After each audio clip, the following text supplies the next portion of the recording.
Morning. Welcome back. Today, I need to explain why we've been gone for like a month. A couple weeks ago, we lost a family member. So, my wife, Christian's mother, she passed away. So I'm sure you can understand, we've been having to cope with that. Still coping with it. But what I want to do is go over how we camped with her. A little bit of history is 7 years ago, she suffered a stroke, which disabled her. She was in a wheelchair with limited mobility. Hemiparesis, if you're familiar, you lose function of half your body because the brain is affected in that way. So the side of the brain that's affected, her left side of her brain was affected. She lost the use of the right side of her body. But we already loved camping. We loved getting outside, doing outdoor activities just like me and Christian continue to do. So what I want to do today is just kind of go over how we adapted camping to her needs. This isn't about her specifically. This is more about inspiring or giving other people ideas that may have handicaps, and just kind of give them ideas. Yeah. Just because you're handicapped doesn't mean you can't get outdoors. Doesn't mean you can't go camping. There are accommodations for you. So, anyways, So we'll start off first at the truck. What we did to help her get in and out of the truck. So, I'll see you up there. All right. So up here at the truck, what we did is I created a staircase for her. I went out and bought these exercise steps. Lightweight, they're plastic, but yet firm, sturdy, good solid steps for her. We would bring her wheelchair right up to here, her manual wheelchair. She had an electric one, which I'll go over in a little bit, but we'd bring her manual one because her electric one would be in the trailer. I have to tie it down, get it loaded up and everything. So we wheel her up here and having difficulty climbing steps. She can't climb steps 1, 2, 3, like normal. Every step she had to stop. So she could step up, hold on to the door with her left hand like this, then she could step up, get to here, step up, get to here, and sit down.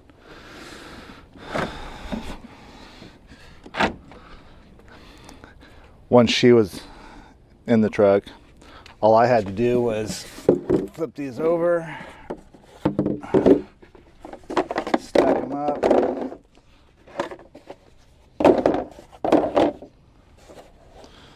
stack them up, and I'd take them around and throw them in the back of the truck. Her wheelchair, fold it up, throw it in the back of the truck. That way when we're traveling, when we stop, restroom breaks, whatever, lunch, whatever, it was just the reverse process, get the wheelchair out, bring the steps around, and make it happen. But yeah, the exercise step was it took me a while to figure out what to use for this, because this was a big obstacle, because these these 3/4 ton trucks sit high. So that was going to be a challenge, but these worked really, really good. So anyways, that takes care of getting in and out of the truck. So let's go to the back of the trailer and see about getting into the trailer. All right, so first of all, our first trailer that we had before her stroke was a rear living room trailer. We did not have a toy hauler. At that point, I thought, oh, our camping days are over. She can't get in, she can't go up the steps, you know, and then maybe a month later, we were having dinner with my brother, and he said, man, you guys need a toy hauler. And I was like, oh, what an idea. Excellent. Yeah, you're right. So probably within the month, about a month later, we traded in our rear living room that we loved and probably only used maybe 3 times, unfortunately, but we had to adapt. So anyways, I found a toy hauler with a floor plan that worked for us. I'll go over the specifics on that in a little bit, but the first obstacle I found was the thickness of the rear ramp is too much for a wheelchair. So what I did was I took a piece of steel diamond plate. I had it sheared off at 10 inches, and then I coated it with truck bed liner. Just went to Home Depot, bought a can of Rust-Oleum truck bed liner. That way, because the black iron, this is black iron, so it's heavy duty, it won't bend, but it will rust if you even look at it wrong. So truck bed liner, something durable, a little bit of grip to it, it won't get slick. Yeah, but it would flip down and adapt any angle we had, no matter, you know, what was going on with the ground, whether it's going up, down, whatever, it's going to adapt. I've bought a stainless steel hinge to mount it, and it worked perfectly. The only critical part was making sure it folded up and missed this right here. This is where the patio comes around and the rail sits right here. So I just want to make sure I missed that, because each morning my wife liked to come out here and smoke, have a cigarette, and drink her coffee. And so I'd set the patio up and then close it. That way the dog could come out and not have to worry about him taking off. But yeah, she would always enjoy her coffee and a cigarette out here on the patio. But this was a big item. This made it all possible for her to be able to get in and get out easily in the trailer. So let's take a look at the top of the ramp. All right, so up here at the top of the ramp, another thing that made it uncomfortable was this huge gap. It would roll over it, but it was boom, boom, boom. It was rough going in and out. So I got this threshold, 6-inch wide threshold, and placed a board on the bottom of it, screwed it on there so that the board sat in that gap, and that smoothed out the transition going in and out of the trailer. Whenever she was going out, she had a hover round electric chair, but she would always go down backwards, and I would always be behind her to guide down to the flat ground. And then up, I would do the same thing. Once this got wet, it was slick. Made it almost impossible to push a wheelchair up it. So in the rain, we couldn't do it. If it was raining, we had to stay inside or keep the patio up flat. And if she wanted to go out and we'd put an easy up, we could do it that way. But yeah, so anyways, getting in and out, this made it a smooth transition, made it possible, and worked really, really well.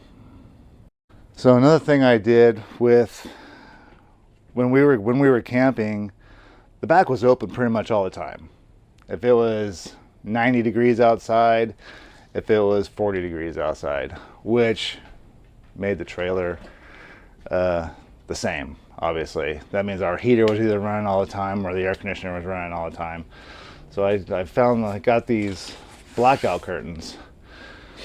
I've got a PVC rod mounted up above the bed up here that I slid in and out. They're pretty thick, and it worked really well. It made a huge difference on keeping that temperature, regulated, but yet easy enough to have her be able to get in and out. So yeah, that was a good idea. It's one more thing to get out of your way, but a couple Velcro straps, we're good. Yep. So let's move on into the trailer now. All right.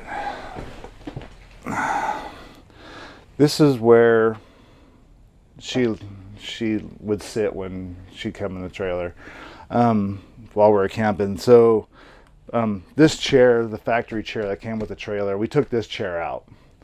We bought a recliner that I sat right here. It was from Camping World, so it was pretty lightweight. Not something bulky and heavy like you buy from Lazy Boy or something like that. But I could just push it off to the side, get it out of the way to be able to load the trailer up and whatnot. So, and this would allow her to have a nice view outside, well, morning or evening time, or she could recline, take a nap. Yeah, but she would have her purse and whatnot right here. She could, we could angle the TV this way, watch TV from here. Yeah, but changing out the chair was a big deal. This chair would not make it for someone with a disability. First of all, it swivels, makes it too hard to get in and out of, and it rocks. So it moves way too much for someone with disabilities. But the stationary recliner, then all she had to do is take one foot and push it on the floor, and she could put her feet up. And I would always position it so it missed the leg of the table so that she could recline. But yeah, so she spent a lot of time right here, and we always kept the aisleway clear for her wheelchair. Let's move on into the bedroom bathroom area. Okay, so what made the floor plan, I had to find something that really worked for us to make the camping happen. And the biggest thing was getting in and out of bed, getting to the restroom. Obviously, it can't be a situation where she can't navigate sidestepping, at the foot of the bed. We all know how that is. They make it pretty tight right there. You can't really walk through there, straight ahead. So this door being in the bedroom area was key. I searched and searched and searched, and this was the only trailer I found in our range of what we're looking for, that had a door in the bedroom. It has a door on the hallway side too, so there's two doors. Easy for her to access from the living room side of the trailer and the bedroom side. So that was really key. And then what I did was the beds are high, so I built this step.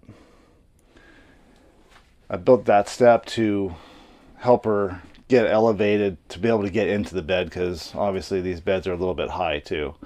But anyways, yeah, so the bedroom, it was always a challenge to get into bed, but getting out into the restroom, she would just slide off the foot of the bed. We'd just have her sit up, and then she'd just scoot a couple times, and next thing you know, her feet were on the floor. And the restroom and toilet is literally right there. So yeah, and then she could exit this direction without having to go back through the bathroom. So yeah, so simplicity wise, and everything, yeah, it worked really, really well. Um, so, okay, yeah, so that about wraps it up.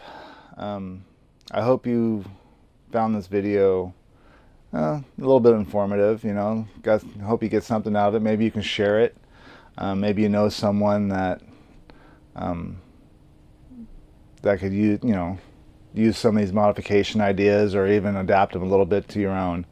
One thing I do have to say though is that you don't see a lot of handicapped people camping, and which is a shame. Just because you're handicapped doesn't mean you don't want to or shouldn't be able to get outdoors.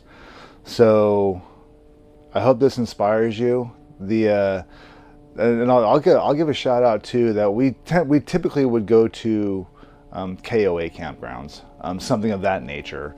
We obviously couldn't do a lot of boondocking with wheelchair and whatnot in rough terrain, but the world, we did find a couple of KOAs in our area.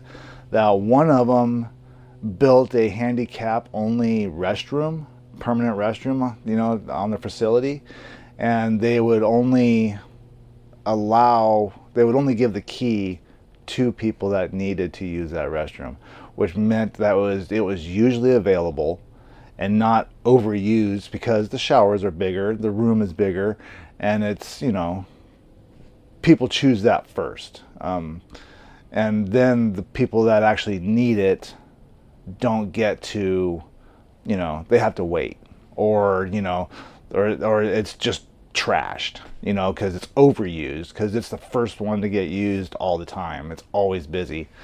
So the city of Mount Shasta, KOA, you're doing a good job. Top notch.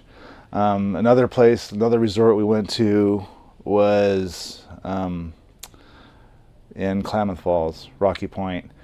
We showed up there right after the pandemic, and they did not have a permanent restroom. They had a permanent restroom, but it was not wheelchair accessible. And they went above and beyond. That day when we showed up, their handyman was excellent. He ran out, got lumber and everything, and he built a ramp and made it accessible for my wife the day we showed up. He had it done by 9 o'clock that night. We showed up at right at check-in time, like noon or 1 o'clock, whatever, and brought it to their attention, and they were on it. Yeah. So, and since then we have revisited since then, and what they've actually built a permanent handicap, and they remodeled and upgraded and did a lot of upgrading. So they built brand new showers and everything, but one of them is a handicap only shower, which was great. But yeah, so there are a few top-notch places out there. That's why like I said, we tend to go to the resort type places with her, because they were more accommodating, and the terrain was usually a lot smoother. If it wasn't paved, it was fairly smooth. But yeah, so anyways, like I said, I hope this video inspires people to get out there. If you're already doing it, keep up the good work. It's not easy. It's a lot of work for the able person, but that's not what it's about.